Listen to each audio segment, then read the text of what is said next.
والسلام على سيد المرسلين وعلى آله وأصحابه أجمعين. قال الله تعالى في القرآن العظيم والفرقان المجيد بعد أعوذ بالله من الشيطان الرجيم بسم الله الرحمن الرحيم قوا أنفسكم وأهليكم نارا وقال النبي صلى الله عليه وسلم أدبوا أولادكم وأحسنوا عذابكم إن أولادكم هدية عليكم أو كما قال عليه الصلاة والسلام. صدق الله مولانا العظيم وصدق رسوله النبي الكريم ونحن على ذلك من الشاهدين والشاكرين والحمد لله رب العالمين. புகழ் அனைத்தும் அல்லாஹ் ஜல்ல ஷானஹு தஆலாவிற்கே உரித்தாகுக. சாந்தியும் சமாதானமும் கண்மணி ரசூலுல்லாஹி ஸல்லல்லாஹு அலைஹி வஸல்லம் அவர்களின் மீதும் அவர்களை பின்பற்றிய உத்தம சத்திய சஹாபாக்கள், தாபிஈன்கள், தபஅத்தாபிஈன்கள், சுகதாக்கள், சாலிஹீன்கள், நாதாக்கள், நல்லவர்கள், குறிப்பாக நம் அனைவரின் மீதும் அல்லாஹுவின் சாந்தியும் சமாதானமும் என்றென்றும் நின்று நிலவட்டுமாகுக. சிறப்பான ஆன்மீக மஜ்லிஸிலே விட்டிருக்கிறோம். அல்லாஹ் ரபுல் ஆலமீன் நம்முடைய வருகையை கபூல் செய்தருள்வானாக. நம்முடைய ஷேக் ஹஸ்ரத் அவர்களுக்கு அல்லாஹ் நீண்ட ஆயுளையும் நிறைந்த வளத்தையும் நோயற்ற வாழ்வையும் குறைவற்ற செல்வத்தையும் தந்திடுவானாக. நம்மை விட்டு மறைந்த நம்முடைய ஷேகுனா ஹஸ்ரத்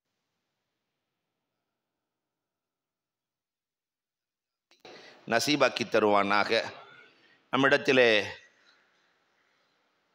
ஹலீஃபா அவர்கள் மிக அழகான செய்திகளை சொன்னார்கள். அவர்களுக்கும் இந்த விழாவினுடைய ஏற்பாட்டாளராய் முதுகெலும்பாய் இருக்கக்கூடிய அன்புக்குரிய சகோதரர் அருமை நண்பர் கண்ணியத்திற்குரிய பிலால் ரஷாதி ஹஜரத் அவர்களுக்கும், அவர்களோடு சேர்ந்து முதுகெலும்பாய் வேலை செய்யக்கூடிய இளைஞர்கள் அத்துணை பேர்களுக்கும், ஷேகுமார்கள், ஆன்றோர்கள், சான்றோர்கள், உங்கள் அனைவருக்கும் இஸ்லாத்தின் காணிக்கையான சலாத்தினை பதிலை எதிர்பார்த்து சொன்னவனாக என் வார்த்தைகளை துவக்குகிறேன். அஸ்ஸலாமு அலைக்கும் வரஹ்மத்துல்லாஹி தஆலா வபரகாத்துஹு. மற்ற சபைகளை போன்ற அல்ல விழுப்புரத்தினுடைய சபை. எப்பொழுதுமே உள்வாங்கி அமல் செய்யக்கூடிய சபை. அல்லாஹ் ரபுல் ஆலமீன் இதை கபூல் செய்வானாக. ஆண்டுதோறும் அல்லாஹ் ரபுல் ஆலமீன் இதை சிறப்பாக்கி தந்திடுவானாக என்று துஆ செய்தவனாக, இறை ஞானம் பெற்றிடுவோம், இல்லறத்தை கட்டமைப்போம் என்று ஒரு அழகான தலைப்பு வழங்கப்பட்டிருக்கிறது. எப்போ முடிக்கணுங்கிறதை கேட்டுக்கிறேன். மகரிப் 6:10 இன்ஷா அல்லாஹ். அல்ஹம்துலில்லாஹ். அன்புக்குரியவர்களே, இறைஞானம் பெற்றவர்கள் தன்னுடைய இல்லறத்தை எப்படி கட்டமைத்தார்கள் என்பதை தெரிந்து கொண்டால் நாம் நம்முடைய இல்லறத்தை எப்படி கட்டமைப்பது என்பதை புரிந்து கொள்ளலாம். இறை நெருக்கம் பெற்ற இறை ஞானிகள் அந்த பட்டியலில் சயீத் இப்னு முஸய்யப் ரலியல்லாஹு தஆலா, கிபாரு தாபிஈன், சஹாபிகளை கண்டவர்கள். இவர்கள் குடும்ப கட்டமைப்பை பற்றி சொல்லுகிற போது அழகாக சொல்லுவார்கள். ஒரு 15 அம்ச திட்டத்தை சொல்லுகிறார்கள். அதை மட்டும் தான் உங்களோடு நான் பகிரப் போகிறேன், எடுத்துச் செல்வதற்கு எளிதாக இருக்கும் என்பதற்காக. முதலில் ஒரு நல்ல குடும்பத்தை கட்டமைக்க வேண்டுமானால் ஃபர்ஸ்ட் செய்ய வேண்டிய வேலை துஆ செய்ய வேண்டும். சாலிகான மனைவியை கொடு என்று துஆ செய்ய வேண்டும். அதனால கல்யாணம் பண்ண ஆளுகள்லாம் இந்த துஆவை கேட்ட வேணாம் இல்லையா? வாலிபர்கள் சாலிகான மனைவியை எனக்கு கொடு ரப்பே. மனைவி சாலிகாக அமைகிற போதுதான் அல்லாஹ் ரபுல் ஆலமீன் அதன் மூலமாக பிறக்கிற பிள்ளைகளை சாலிகின்களாக ஆக்குகிறார். நம்மிலே இளைஞர்கள் எத்தனை பேர்கள் இதை கேட்டிருக்கிறோம்? அபுல் அஸ்வத் ரஹ்மத்துல்லாஹி தஆலா அலைஹி, குர்ஆனுக்கு ஜேர் ஜபர் போட்டவர்கள் அபுல் அஸ்வத் ரஹ்மத்துல்லாஹ். இவர்களுடைய பிள்ளையை பார்த்து சொல்லுவார்கள், 3 பேர்கள் முஃப்திகள், மார்க்க ஞானம் பெற்றவர்கள். உங்களை பெற்று வளர்ப்பதற்கு நான் பெற்ற கஷ்டத்தை விட உங்களை பெறுவதற்கு முன்னால் உங்களுக்காக கஷ்டப்பட்டேன் என்றார். சொன்ன ஒண்ணு புரியல. எல்லாரும் வளர்க்கறதுக்கு கஷ்டப்படுவாங்க, எங்களை பெறுவதற்கு முன்னால் எப்படி வாப்பா கஷ்டப்பட்டீர்கள்? அப்பொழுதுதான் சொன்னார்கள், அபுல் அஸ்வத் ரஹ்மத்துல்லாஹி தஆலா சொல்லுவார்கள், சாலிகான பிள்ளை வேண்டும் என்பதற்காக நான் இளமையிலிருந்து அல்லாஹ்விடத்திலே அழுவேன், ரப்பே எனக்கு சாலிகான மனைவியை கொடு, மார்க்கப்பட்டுள்ள மனைவியை கொடு, குண அழகு கொண்ட மனைவியை கொடு, மார்க்க அழகு கொண்ட மனைவியை கொடு என்று நான் கேட்டு கேட்டு கேட்டு கேட்டு என் ரப்பு உங்கள் தாயை கொடுத்தான். அந்த தாய் எப்படிப்பட்டவள் தெரியுமா? அவள் சுத்தமான காலத்தில் ஒரு நாள் கூட தஹஜ்ஜத்தை விட்டதில்லை. அன்புக்குரியவர்களை எண்ணி பார்க்கிறோம். அந்த தாய் எனக்கு கிடைத்ததால் நீங்கள் 3 பேர்களும் முத்துக்களாய் மாறினீர்கள். அப்ப எங்கிருந்து துவங்குகிறது? இல்லற கட்டமைப்பு என்பது சாலிகான மனைவியிலிருந்து துவங்குகிறது. ஆதம் அலைஹிஸ்ஸலாத்திற்கும் அங்கிருந்து தானே துவங்கியது, அம்மாவிலிருந்து துவக்கம் இல்லை. கட்டமைப்பு, குடும்ப கட்டமைப்பு என்பது மனைவியிலிருந்து தான் துவக்கம். அதுவும் ஆதம் அலைஹிஸ்ஸலாத்தினுடைய விலா எலும்பிலிருந்து, இதயம் இடது பக்கம் இருக்கிறது, இடது பக்க விலா எலும்பிலிருந்து ஹவ்வா படைக்கப்பட்டார்கள். மனைவியை எப்பொழுதும் இதயத்திற்கு கீழ் வைத்திருக்க வேண்டும் என்பதற்காக, இல்லையா? என்ன அழகாக அல்லாஹ் ரப்புல் ஆலமீன் கட்டமைத்து படைத்திருக்கிறார்.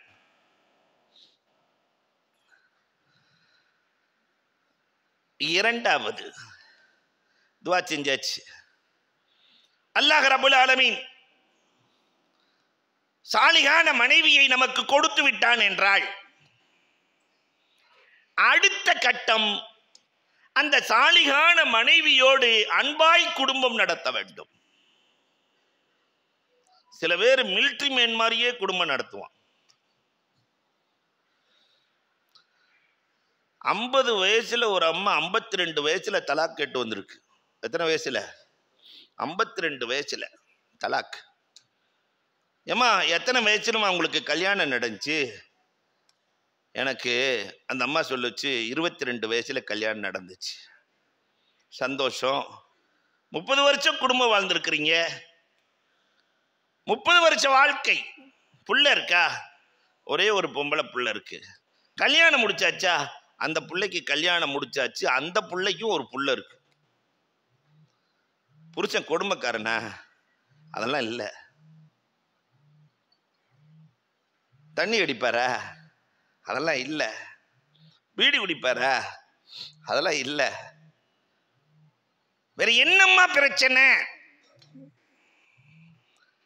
என் வீட்டுக்காரர் எப்பொழுதுமே இராணுவத்தில் இருப்பதை போன்றே இருக்கிறார். போதும், வாழ்ந்தது போதும்.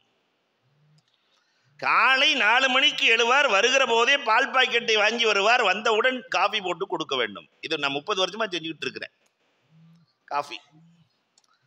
அதுக்கப்புறம் கரெக்டா அந்த காலை உணவு என்று அவருக்கென்று பொங்கல் இருக்கணும், அல்லது ஏதாவது சப்பாத்தி இருக்கணும், அதுக்குண்டான ஐட்டம் இருக்கணும். அதில் எந்த விதமான குறையும் இருக்கக்கூடாது.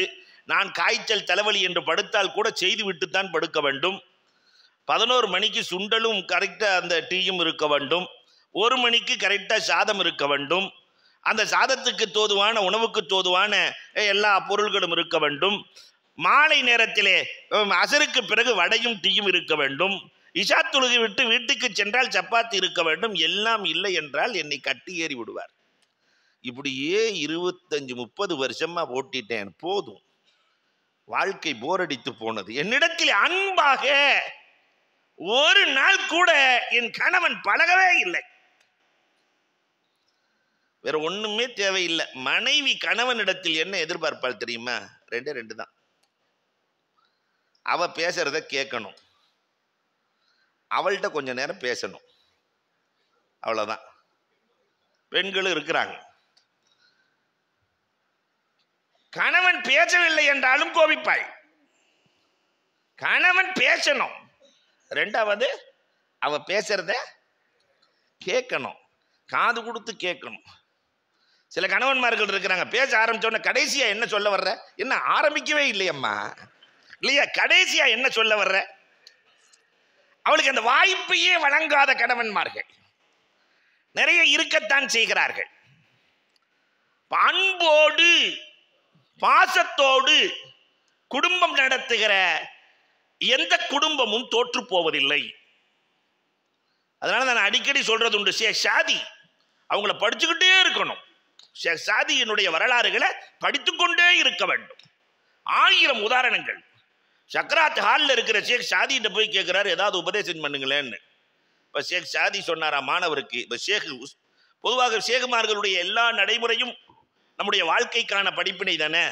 வாயை திறந்து காட்டினாரா ஷேக் சாதி, சக்கராத் ஹாலில் படுத்துக்கிட்டு வாயை திறந்து காட்டி இதை பார்த்துக்கோ நடந்துக்கோன்னாராம். போன முறியதுக்கு ஒன்றுமே புரியல. வாய்க்குள்ள என்ன இருக்கு, ஏதாவது பேச்சுனா தானே தெரியும். இல்லை வாயை பார்த்து உனக்கு புரியலையா? 20 வருஷத்துக்கு முன்னாடி இருந்த வாய்க்குள்ள இருந்த பல்லு இப்போ இருக்கா? இல்லை. பக்கத்தில் இருந்த நாக்கு இருக்கா? இருக்கு. கடினமாக இருந்த பல் காணாமல் போனது. மென்மையாக இருந்த நாவு இன்றும் இருந்து கொண்டுதான் இருக்கிறது. கடினத்தால் எதையும் செய்ய முடியாது. கடினமாக இருக்கிற பல் காணாமல் போய்விடும். மென்மையோடு நடந்து கொள், வாழ்க்கையில் எல்லா சிறப்பையும் பெற்று விடுவாய். வாழ்க்கைக்கான தேவையை ஒற்றை வரியில், இதான் ஷேகுமார்கள். ஒருத்தன் 100 வருஷம் படிக்க வேண்டியத நூல் இலையில் 2 வார்த்தையில் முடித்து விடுவார்கள் இல்லையா?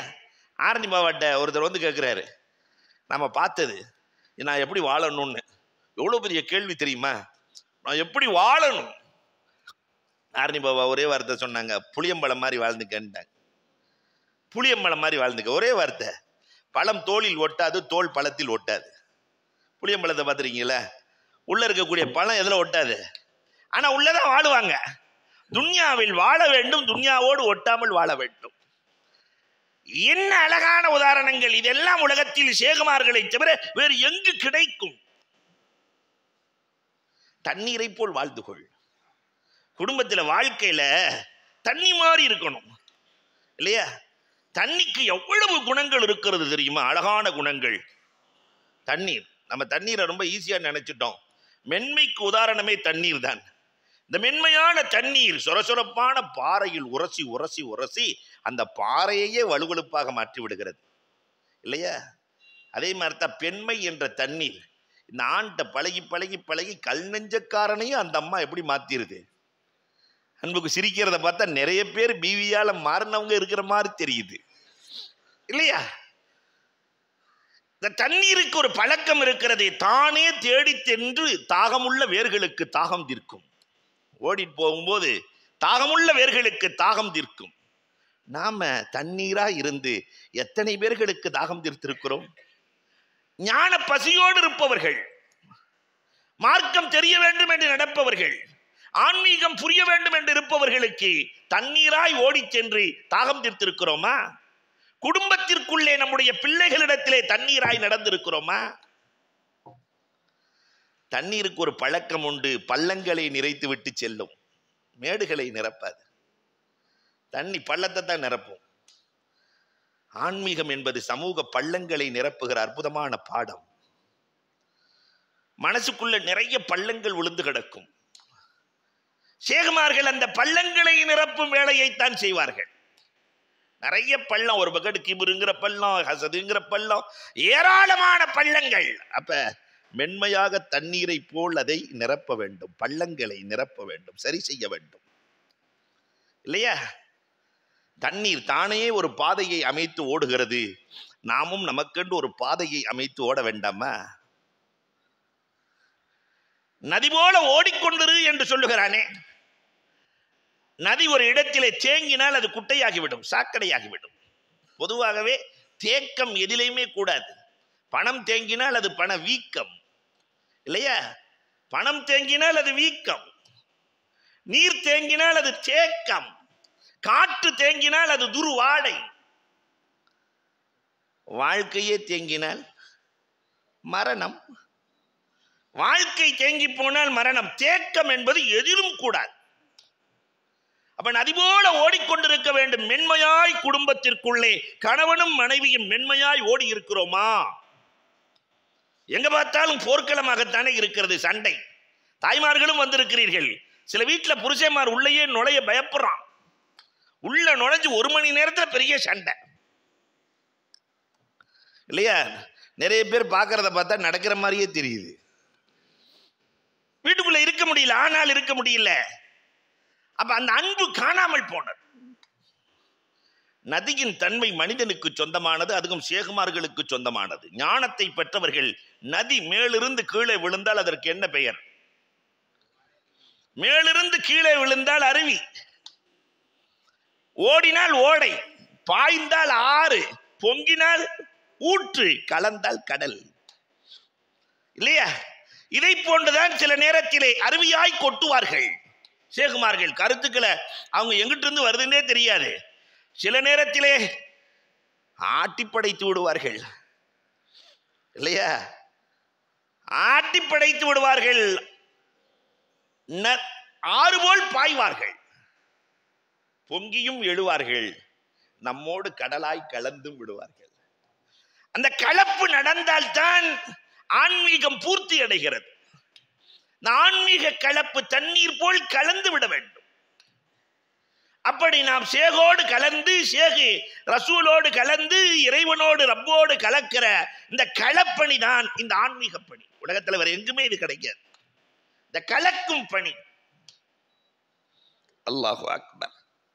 குடும்பத்தில் இப்படி நம்ம கலந்தம்மா ஃபர்ஸ்ட் இல்லையா? ஒருத்தர் மதிச்சு கலந்தம்மா, அதுக்கும் இல்லை. மூன்றாவது, கணவன் மனைவி ஒன்று சேருகிற போது துஆ செய்து ஒன்று சேர வேண்டும். பிஸ்மில்லாஹி அல்லாஹும்ம ஜன்னிபன ஷைத்தான் வ ஜன்னிபி ஷைத்தான அலா மா ரஸக்தனா.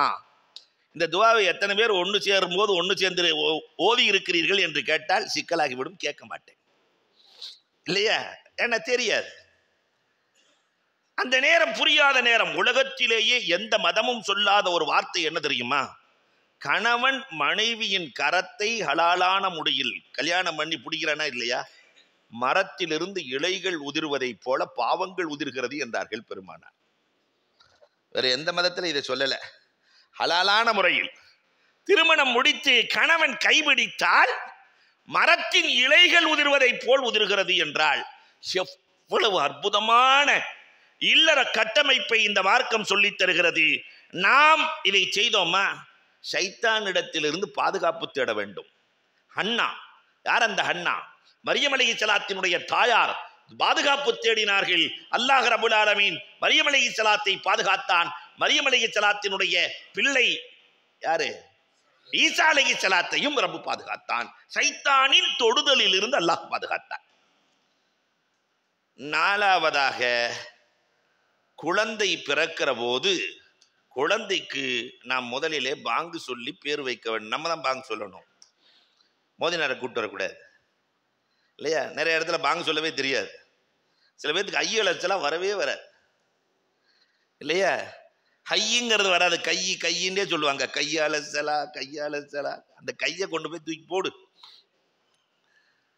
அல்லாஹு அக்பர். அன்பிற்குரியவர்களே, பாங்கு சொல்லி 7வது நாள் பெயர் வைத்து அகீகா கொடுத்து, ஆணாக இருந்தால் 2 ஆடு, பெண்ணாக இருந்தால் 1 ஆடு, அகீகா கொடுத்து நல்ல பெயரை சூடி முடியிருக்கிற அளவிற்கு தர்மம் செய்து விட்டால் அந்த குழந்தையை பாதுகாக்கிற பொறுப்பை அல்லாஹ் எடுத்துக் கொள்ளுகிறான். சிறந்த கட்டமைப்பை அல்லாஹ் உருவாக்கி தருகிறான். ஆனா இதை இன்னைக்கு இந்த சமூகம் மறந்து போச்சு. வித்தியாசமான சமூகமாக மாறி போயிருக்கிறது. குழந்தைக்கு அல்லாஹு அக்பர் பெயரை கேட்கறது இருக்கே, ஒவ்வொரு அஜர்த்திட்டையும் 10 பேர் வாங்கி வச்சுக்க வேண்டியது. கடைசியில் நெட்டை பார்த்து ஏதோ ஒரு பேரை வச்சிட வேண்டியது. சமீபத்தில் ஒரு 3 நாளைக்கு முன்னாடி ஒரு பிள்ளைக்கு பேர் வச்சிருக்காங்க அல்மா. என்னம்மா? கொஞ்சம் அழுத்தி சொன்ன அழுமா, அல்மா. இது அல்மாங்கிறது எதுல சேர்ந்தது? டிக்ஷனரியில கூட டிக்ஷனரி திணறுகிற அளவிற்கு பெயர். அல்மா என்றால் நாங்க பார்த்தோம் அந்த இதெல்லாம். இப்ப நமக்கு ஒரே இமாம் தான், 4 இமாம்லாம் இன்னைக்கு போயிட்டாங்க. இப்ப இருக்க ஒரே இமாம் கூகுள் இமாம், கூகுள் ரஹ்மத்துல்லாஹி அலைஹி. இல்லையா? அந்த கூகுள் இமாம்கிட்ட கேட்டோம்னா அவங்க சொல்றாங்க, அவங்க என்ன சொல்றாங்களோ அதை கேட்டுதான் வைக்கிறாங்க. இப்ப இமாம்கள்லாம் எல்லாம் கைவிட்டாச்சு. இன்னைக்கு வருங்காலத்தில் பிள்ளைகள்கிட்ட இமாமுக்கு பேர் என்னன்னாக்கா கூகுள் ரஹ்மத்துல்லாஹ் தான் சொன்னாங்க. அல்லாஹு அக்பர். பேர் வைக்கிற முறைகள் காணாமல் போனது. அப்ப இதை சரியாக செய்ய வேண்டும். ஐந்தாவதாக, குழந்தைக்கு பேர் வைத்ததற்கு பிறகும் ரப்பிடத்திலே மீண்டும் ரப்பனா இஜ்அல்னா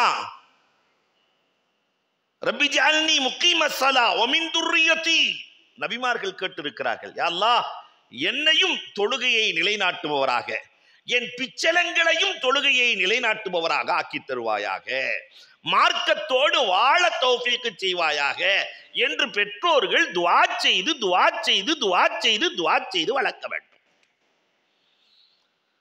இதை செஞ்சிருக்கிறோமா? அதனாலதான் இன்னைக்கு எப்படி ஆயிடுச்சுன்னு சொன்னா, பிள்ளைகள் இன்றைக்கு பெற்றோர்களை மிஞ்சி போகிற அளவிற்கு, பிள்ளைகள் என்ன சொல்றாங்களோ அதைத்தான் யாரு கேட்கிற அளவுக்கு மாறி போச்சு. பெற்றோர்கள் கேட்கிறார்கள். பெற்றோர் சொல்வதை கேட்ட காலம் நம் காலம். அது மாறி இன்றைக்கு பிள்ளைகள் பேச்சை கேட்கிற காலத்தில் மாறி போனதற்கான காரணம் என்ன? ரப்போடு இணைவதை நாம் கைவிட்டு விட்டோம். அல்லாஹ்வோடு சேருவதை நாம் கைவிட்டு விட்டோம். அவுரங்கசீப் ரஹ்மத்துல்லாஹ்வுடைய வரலாறுல பார்த்தா அதிசயம். சின்ன சின்ன பிள்ளைகள் எல்லாம் ரப்பை விளங்கி வைத்திருந்தார்கள், அல்லாஹ்வோடு இணைந்திருந்தார்கள். 13 வயதிலே ஒரு சிறுவனுக்கு மன்னர் பட்டம் கொடுக்கிறார்கள், சிற்றரசர். ஊரே எதுக்குது, அவுரங்கசீப் போய் இவருக்கு கொடுத்திருக்கிறாரு. பெரிய பெரிய ஆட்கள் எல்லாம் இருக்கிறார்கள், இந்த சின்ன பையன் சிற்றரசன வாங்கன்னு அவுரங்கசீப் கூப்பிட்டு, உனக்கு நீச்ச தெரியுமா? தெரியாது. ஒரு கிணறுக்குள்ள அவுரங்கசீப் ரஹ்மத்துல்லாஹ் அந்த பையனுடைய 2 கையை முடிச்சு கிணத்துக்குள்ள போடுறதுக்காக அந்த கிணத்துக்குள்ள உள்ள விட அந்த பையன் சிரிக்கிறான். கிணத்துக்குள்ள விழுக போறவன் சிரிக்கிறான். அவுரங்கசீப் ரஹ்மத்துல்லாஹ் கேட்டாங்க, ஏண்டா நீ விழுந்து சாக போற, சிரிக்கிறாயே, எதை நம்பி நீ சிரிக்கிறாய்?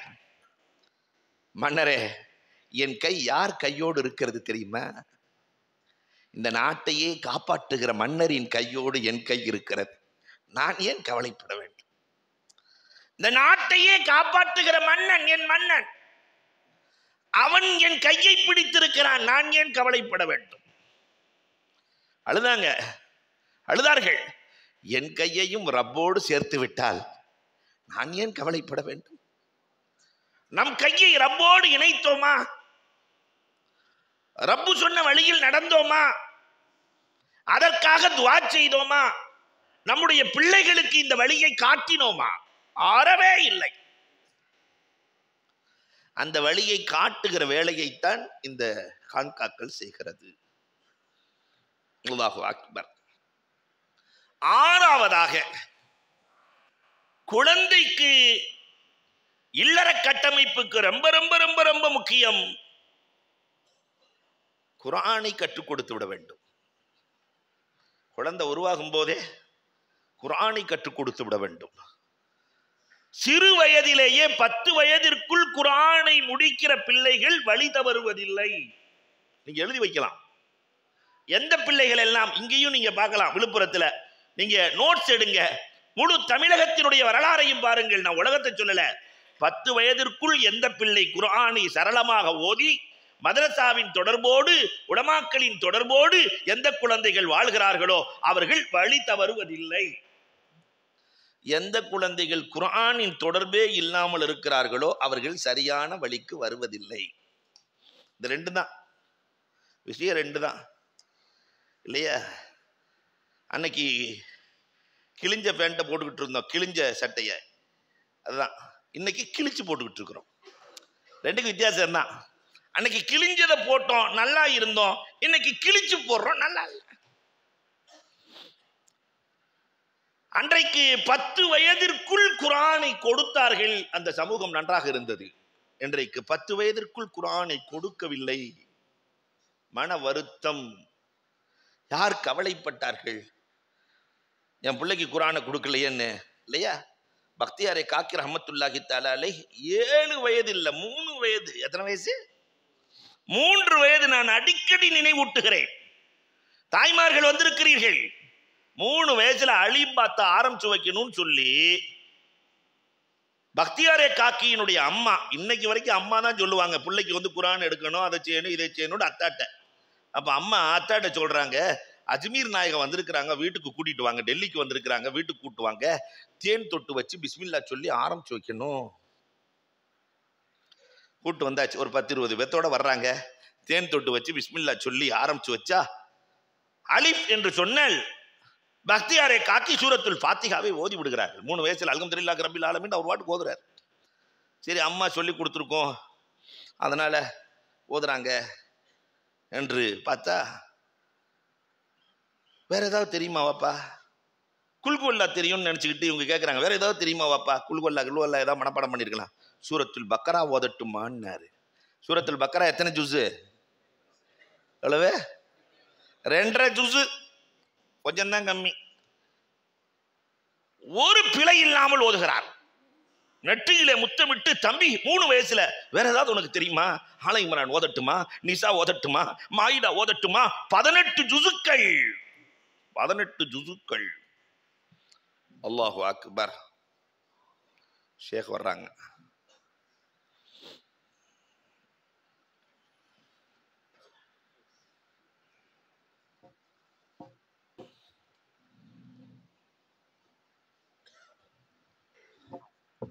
ஜுசு எப்படி இருக்கும்? ஒரு 3 வயசு பிள்ளை 18 ஜுசுவை ஓதுனா, அல்லாஹு அக்பர். துடிச்சு போய் வீடே சுத்தி வருகிறார்கள், கட்டி அணைத்து. அந்த 3 வயசு பிள்ளைகிட்ட கேட்டாங்க, தம்பி 3 வயசுல 18 ஜுசு மனப்பாடம்னா நீ எப்படிப்பா பண்ணுன? அந்த சிறு குழந்தை சொன்னது, எங்க அம்மா என்ன மடியில போட்டு ஓதிக்கிட்டே இருப்பாங்க, கேட்டு கேட்டு மனனம் செய்தேன். என் தாய் ஓதுவதை கேட்டு கேட்டு மனனம்.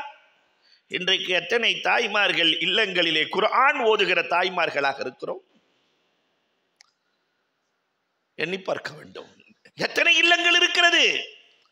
கடந்த காலம் கடந்ததாக இருக்கட்டும், இனி வருகிற காலங்களில் நம்முடைய பிள்ளைகளை மடியில் போட்டு குர்ஆன் ஓதுகிற பழக்கம் வர வேண்டும்.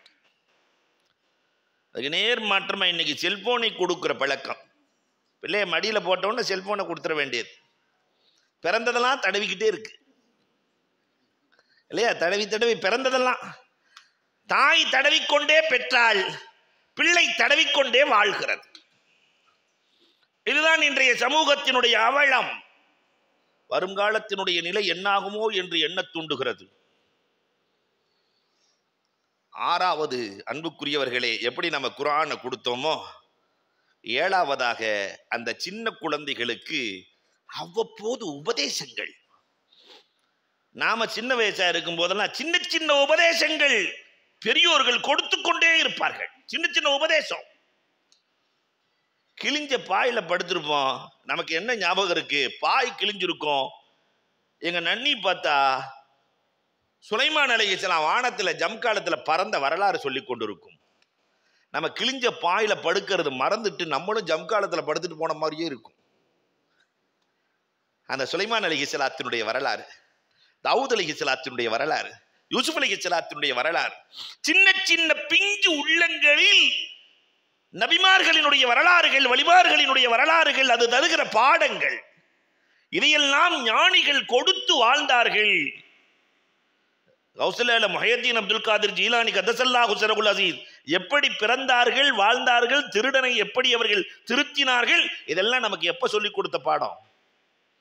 சிறு வயதிலே கிழிந்த பாயிலே படுத்திருக்கிற போது உயர்ந்த கருத்துக்கள். அல்லாஹு அக்பர். இன்றைக்கு உயர்ந்த மெத்தையிலே படுத்திருக்கிறோம். கருத்துக்கள் எல்லாம் ஆக கிளிசலான கருத்துக்கள். இல்ல டிவியை பார்த்துட்டு அவன் இவன் கூட ஓடி போறது, அங்க ஓடி போறது, இங்க ஓடி போயிறது. கிழிந்த பாயிலே உயர்ந்த கருத்துக்கள் இருந்த காலம் நம் காலம். ஆனால் நம் பிள்ளைகளின் காலம், பெட்டிலே படுக்கிறார்கள், உள்ளம் முழுக்க அசிங்கமாய் இருக்கிறது, மனம் வலிக்கிறது. எப்படி இந்த சமூகத்தை, ஆன்மீகத்தை கொடுக்காமல் ஒரு காலத்திலும் இந்த சமூகத்தை சரி செய்யவே முடியாது.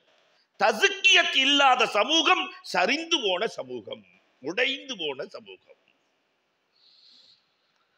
அதற்கான வழிவகைகளை தேட வேண்டிய பொறுப்பும் கடமையும் நமக்கு இருக்கிறது. அன்னைக்கு சின்ன வயசுல எவ்வளவு அழகா பாட சொல்லி கொடுப்பாங்க தெரியுமா? மரத்துல கை விட்டவனும் கெட்டான், கடனுக்கு கடன் பட்டவனும் கெட்டான். எங்க நன்னி சொன்னது, அன்னைக்கு சொன்னது இன்னமும். மரத்துல ஏறி கையை விட்டா என்ன ஆவா? முடிஞ்சு போச்சு. கடனுக்கு கடன் பட்டவன், கடனை வாங்கிட்டு அதை கட்ட முடியாம இன்னொருத்தண்ட வட்டிக்கு வாங்கி, அந்த வட்டியை கட்ட முடியாம இன்னொருத்தண்ட வாங்கி, அதை என்ன அழகா சொன்னாங்க பார்த்தீங்களா? கடனுக்கு கடன் பட்டவனும் கெட்டான், மரத்தில் கை விட்டவனும் கெட்டான். இதெல்லாம் நம்ம சின்ன பிள்ளையா இருக்கும்போது சொன்னது, இந்த 5 வயசுல சொல்லி கொடுத்தது. உண்ணாமல் கெடும் உறவு, கேட்காமல் கெடும் கடன். நன்னி பாடம். உண்ணாமல் கெடும் உறவுகள். வீட்டுக்கு போனா சாப்பிடணும், சாப்பிடலன்னாக்கா அந்த உறவு நிலைக்காது. உண்ணாமல் கெடும் உறவு. ஒரு நேரம் போய் சாப்பிட்டுட்டு வந்துட்டு அந்த உறவினுடைய வலிமை என்ன தெரியுமா?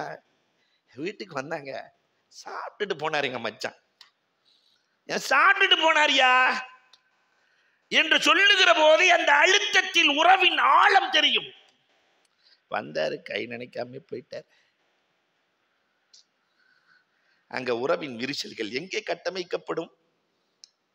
ஆனா இன்னைக்கு உறவுகள்கிட்ட அதெல்லாம் இல்லை. சச்சா பிரித்த அண்ணன் தம்பி எல்லாம் ஒன்னா சேர்ந்து இருந்து கல்யாணத்தை நடத்தி மாமா மச்சான் எல்லாம் இணைந்திருந்த காலம் மலையாறி போனது. அந்த கட்டமைப்பு காணாமல் போனது. கடனை கொடுத்துட்டு கேட்கலன்னா அல்ஹம்துலில்லாஹ்னு போட்டுருவான். கேட்டாலே கொடுக்க மாட்டேங்கிறான் இப்ப, இல்லையா? கடனை கொடுத்துட்டு கேட்காமல் கெடும் கடன். எவ்வளவு ஆழமாக அவங்களுடைய வாழ்க்கை வரலாறு வகுப்பறைக்குள் நுழைந்ததே இல்லை, ஆனால் வாயை திறந்தால் பாடமாய் வந்தது. வகுப்பறைக்குள்ள போனதே இல்லை. நம்ம வயசான பெரியவங்களாம் இன்னைக்கு இருக்கிறாங்க, 80-85 வயசு. அவங்கெல்லாம் பள்ளிக்கூடத்திற்கு மழைக்கு கூட ஒதுங்கியதில்லை. வாயை திறந்தால் அத்தனையும் பாடம் தான், இல்லையா? காய்கறிக்கார மாட்ட சண்டை, காய்கறிக்கார மாட்ட. அங்க வரும்போதே கீரையெல்லாம் காயெல்லாம் பரத்தி போட்டு பெருசா காட்டும் அந்த அம்மா. வீட்டுக்கு வந்தோடனே இந்த கிழவி எல்லாத்தையும் சுருக்கிட்டு இவ்வளவுதானே அப்படின்றீங்க. அந்த உறவுகளை நம்ம பார்த்தா அவ்வளவு சந்தோஷமா இருக்கும். 5 ரூபா சொன்னாக்கா 1 ரூபாய்க்கு கேட்பாங்க, கடைசியில் 1.5 ரூபாய்க்கு வாங்கிடுவாங்க. அவ்வளோ கஷ்டப்பட்டு வாங்கினதுக்கு பின்னாடி தூக்கி விடும்போது அந்த அம்மா லேசா ஒரு ஆட்டம். என்ன நீ புள்ள தாச்சியா, சாப்பிடாம வந்துட்டியா? மதம் பார்க்கவில்லை, ஜாதி பார்க்கவில்லை, இனம் பார்க்கவில்லை, எதுவும் இல்லை. புள்ள தாச்சியா, சாப்பிடாம வந்துட்டியா? உட்கார். தோசை இட்லி எல்லாம் யாருக்கு? வெளியே உட்கார வச்சு சாப்பிட வச்சு. ஏம்மா 50 பைசாவுக்கு 1 ரூபாய்க்கு அவ்வளவு சண்டை போட்ட, 10 ரூபா தோசை இட்லி கொடுத்து அனுப்பி இருக்கிறியே. டே, அன்றைக்கு சொன்ன வார்த்தைகள்.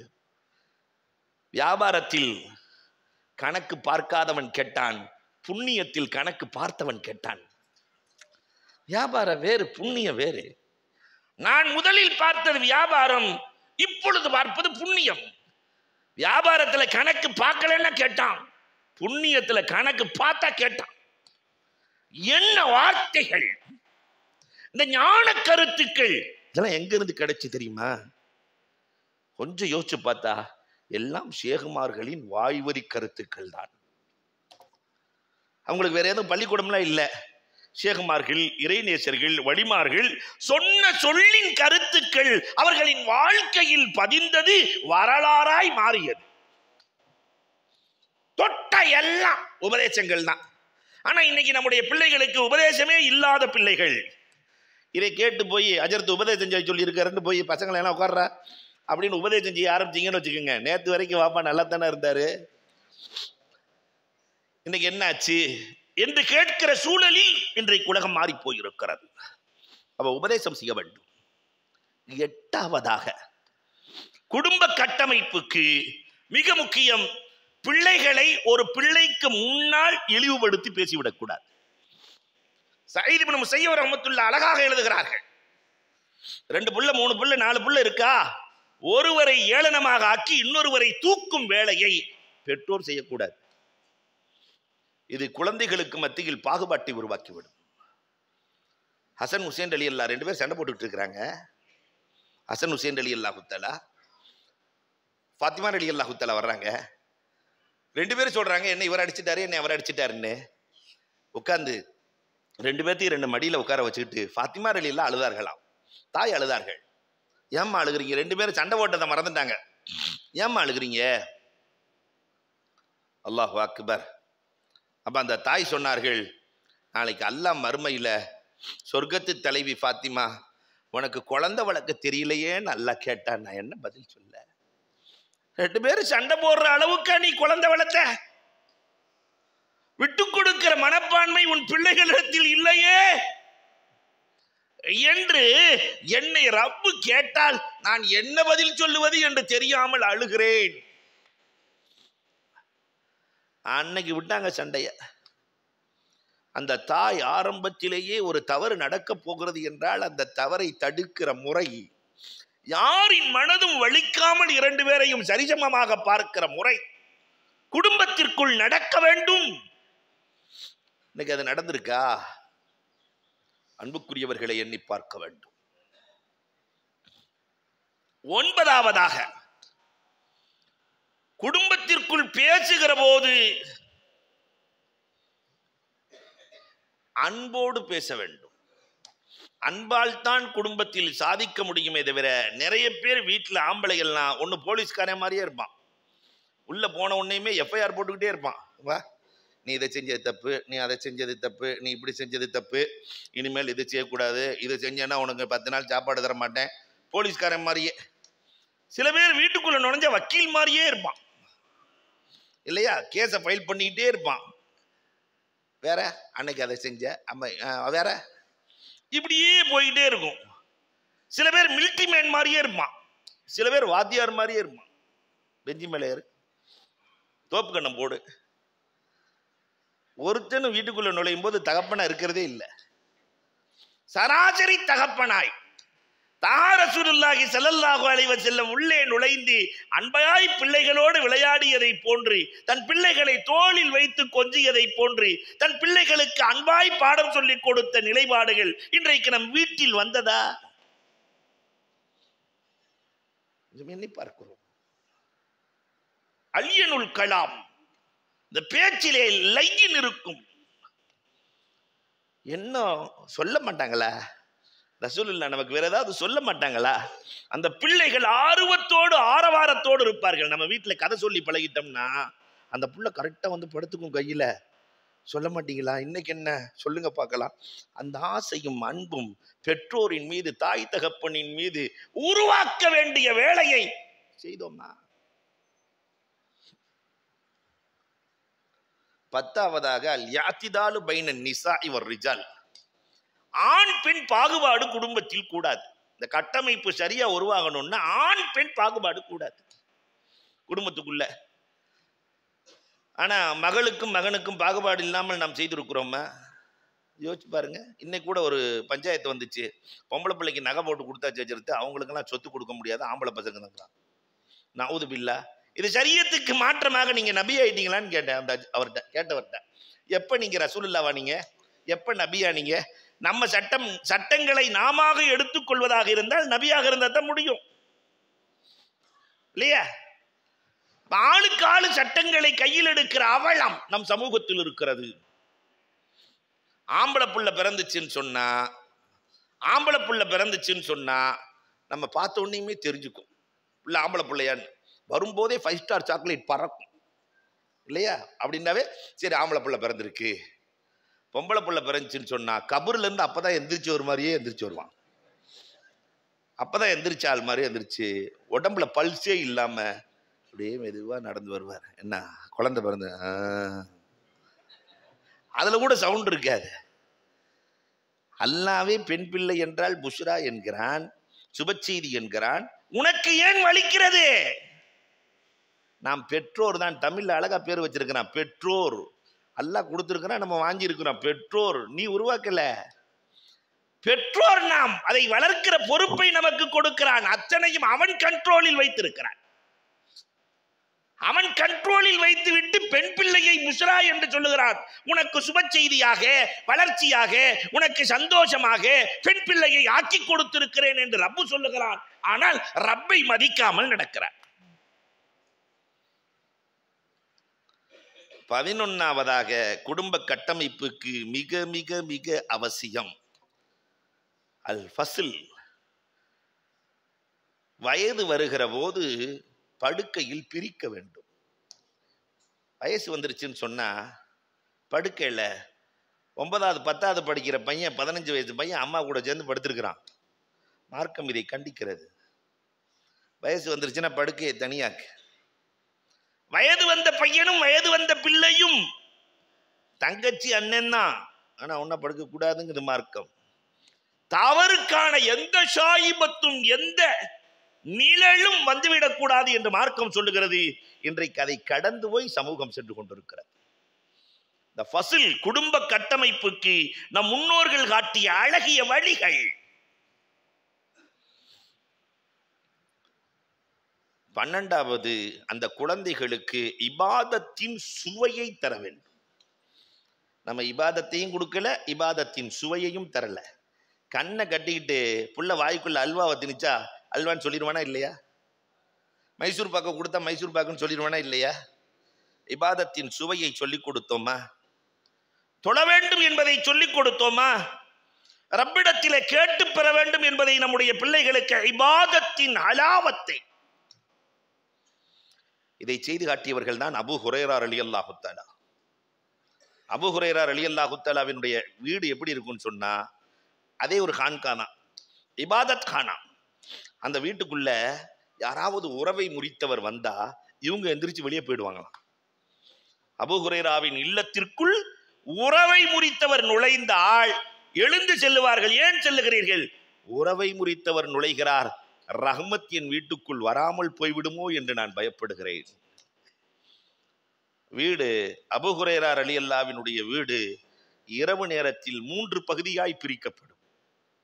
ஒரு பகுதியில் ஒரு பிரிவினர் வணங்குவார்கள், அவர்கள் உறங்குகிற போது இன்னொரு பிரிவினரை எழுப்புவார்கள், அவங்க இபாதத் செய்வாங்க. அவங்க தூங்கும் போது இன்னொரு பிரிவினரை எழுப்புவார்கள். குடும்பத்தில் 6 பேர் இருக்கிறாங்கன்னா 2 பேரா 3 பிரிவாய் பிரித்து இரவு முழுவதும் வணக்கம் செய்கிற வீடு சஹாபாக்களில் எந்த வீடு என்றால் அபூ ஹுரைரா ரலியல்லாஹுவின் வீடு. இன்னைக்கு நம்ம இல்லங்கள்ல இரவு வணக்கம் என்பது இல்லாமல் போனது. இல்ல மாஷா அல்லாஹ், இறைநேசர்களின் தொடர்பை பெற்ற இல்லங்களை தவிர. கொஞ்சம் யோசிச்சு பாருங்க, இரவு வணக்கம் இருக்கா? நிறைய வீடுகள் இருளடைந்த வீடுகளாய். இபாதத்தின் மூலமாக வெளிச்சத்தை ஏற்படுத்துங்கள் என்று வல்லல் நபி சொன்னார்கள். ஆனால் இன்றைக்கு இருளை மேலும் இருளாக மாற்றுகிற வேலையைத்தான் இந்த சமூகம் செய்து கொண்டிருக்கிறது. அப்துல்லாஹ் இப்னு மஸ்ஊத் ரலியல்லாஹு தஆலாவினுடைய வீட்டை நீங்கள் எண்ணி பார்க்கலாம். அப்துல்லாஹ் இப்னு மஸ்ஊத் ரலியல்லாஹு தஆலாவினுடைய வீட்டில் எப்பயுமே இரவு நேரங்கள் முழுவதும் குர்ஆன் ஓதுகிற குரல். அதனாலதான் அப்துல்லாஹ் இப்னு மஸ்ஊத் ரலியல்லாஹு மாரிஃபுல் குர்ஆன்ல எழுதுவாங்க, எந்த ஆயத்து எந்த நேரத்தில் இறங்கியது என்று எனக்கு எல்லாம் தெரியும். இரவில் இறங்கிய ஆயத்து எது, பகலில் இறங்கிய ஆயத்து எது, கோடை காலத்தில் குளிர்காலத்தில் அத்தனையும் எனக்கு தெரியும். அப்துல்லாஹ் இப்னு மஸ்ஊத் ரலியல்லாஹு தஆலா அந்த பெரிய மனுஷனையே உமர் ரலியல்லாஹு காலத்துல 2 பேரை தூக்கிட்டு வந்துட்டாங்க. உமர் ரலியல்லாஹ்ட்ட இவருக்கு சரியாவே குர்ஆன் ஓத தெரியலன்னு. யார? உமர் ரலியல்லாஹ்ட்ட போய் சொல்லி இருக்கிறாங்க, ஒரு கிழவன் இருக்கிறார், ஒரு கிழவன் குர்ஆன் சரியா ஓத தெரியாத கிழவன்.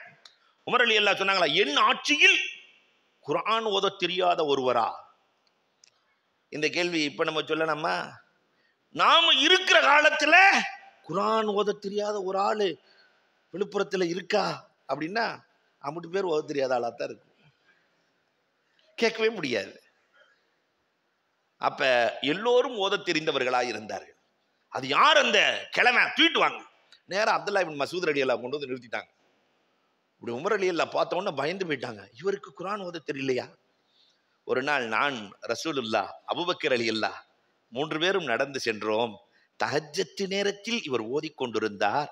அதை கேட்டுவிட்டு பெருமானார் சொன்னார்கள், ஜிப்ரீல் எப்படி ஓதி காட்டினாரோ அப்படி ஓதிக்கொண்டிருக்கிறார், அப்படி ஓதிக்கொண்டிருக்கிறார். இவருக்கு குர்ஆன் ஓத தெரியவில்லையா? அல்லாஹு அக்பர். இரவு வணக்கத்தில் அப்துல்லாஹ் இப்னு மஸ்ஊத் ரலியல்லாஹுவை போன்று நான் கண்டதில்லை என்று சஹாபாக்கள் சொல்கிறார்களே. நாம இரவு வணக்கங்கள் என்ன செஞ்சிருக்கிறோம்? தஹஜ்ஜத் நேரத்தில் எந்திரிச்சு ஒருத்தர் தக்பீர் கட்டுனா பெருமானார் சொன்னார்கள், வலஅல் மலக்கு ஃபாஹு ஃபீ ஃபீஹி, மலக்குகள் தன்னுடைய உதட்டை இவரின் உதட்டோடு வைக்கிறார்கள். மலக்குகள் உத்தில் உத்தில், இவர் ஓதுறது குல்குவல்லாதான், ஆனா அந்த மலக்கு சொல்றாரு, உத்தில் உத்துல் உத்துல் திபுத்த தாபல்லாஹு லக், ஓதுங்கள் ஓதுங்கள், மனமாக இருக்கிறது, உங்கள் வாழ்க்கையை அல்லாஹ் மனமாக்குவானாக. ஷல்லா தாஜ தொழுதலாமா? அல்லாஹு அக்பர். இது கிடைக்கிற இடம் இந்த இடம்தான், இந்த பாடம் கிடைக்கிற இடம் இந்த இடம்தான். அப்ப நம்முடைய பிள்ளைகளுக்கு இபாதத்தின் சுவை இதை கொடுக்க வேண்டும். அப்துல்லாஹ் இப்னு உமர் ரலியல்லாஹு தஆலா, உபைதுல்லாஹ் இப்னு உமர் ரலியல்லாஹு, உமர் ரலியல்லாஹுடைய மகன் உபைதுல்லா ஒரே ஒரு நாள் ஜமாத்தோடு தொழுகல. தகப்பனார் 6 மாசம் பேசல. எவ்வளவு நாள்? 6 மாசம். ஒரு நாள் ஜமாத்தோடு தொழுகாததற்காக நம் பிள்ளைகள் பல ஜுமாக்களை விடுகிறார்கள். இபாதத்தின் சுவையை அறியவே இல்லை. பல ஜுமாக்கள் பாழாகி போனது. ஆனால் அந்த கவலையே இல்லையே. இபாதத்தின் சுவையை கொடுக்க வேண்டும். 13வதாக இஸ்திஅதான், அனுமதியை பெற்று உள்ளே வர வேண்டும். பெண்களுக்கு என்ன வேணும்? பெண்கள் ஆண்கள் யாரா இருந்தாலும் அறைக்குள் வருகிற போது அனுமதியை பெற்று வர வேண்டும். உலகத்தில் வேற எந்த மார்க்கமும் சொல்லாத அழகான நியதியை சொல்லித் தருகிறது. அனுமதியோடு நீங்கள் வாருங்கள், சலான் சொல்லி வாருங்கள். 14வது பிள்ளைகளுக்கு அஹ்லாக்குகளை கற்றுத்தர வேண்டும். இன்னைக்கு அஹ்லாக் இல்லவே இல்லை. சலாம் சொல்லுகிற பழக்கத்தை எத்தனை பேர் கற்றுக் கொடுத்துருக்கிறோம்? பிஎஸ்பி ஹஜரத் நான் அடிக்கடி சொல்றது உண்டு.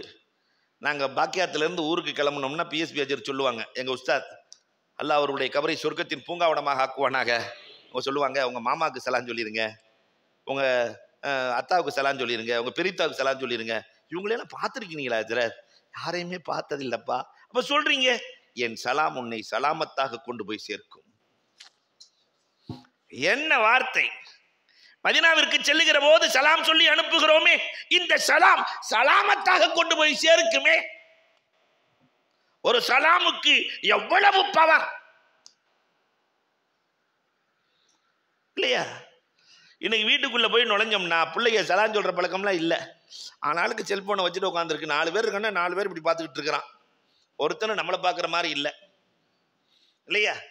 அகலாக்குகள் குறைந்து போனது. நேராக டிவி பார்த்துக்கிட்டு இருக்கிறான், ஒரு மாதிரியான காட்சியை பார்த்துக்கிட்டு இருக்கிறான். நம்ம போன உடனே ஆஃப் பண்ணிட்டான். அன்னைக்காரன் வந்தான், ஏன்டா ஆஃப் பண்ண? எனக்கு அஜர்த்து கெட்டு போயிடக்கூடாதுன்னு நான் ஆஃப் பண்ணிட்டேன். அஜர்த்து கெட்டு போயிடக்கூடாதுன்னு நினைக்கிறான். எவ்வளவு தெளிவா இருக்கான் பாருங்க. அல்லாஹு அக்பர். சமூகத்தினுடைய நிலைப்பாடு. பார்க்கக்கூடாத காட்சி, பையன் பாத்திரக்கூடாதுன்னு நம்மளோட குடும்பமே உட்காந்து பார்க்குது. பையன் பாத்திரக்கூடாதுன்னு போய் தண்ணி எடுத்துட்டு வாடா. அடுத்த நாள் அதே மாதிரி ஒரு காட்சி வந்தோன்னு அவனே கேட்கறான், அப்பா தண்ணி எடுத்துட்டு வரணுமா? விளங்குமா அந்த குடும்பம்? அகலாக்குகள் இன்றைக்கு ரொம்ப மோசத்தில் இருக்கிறது. அகலாக்குகளை உருவாக்க வேண்டும்.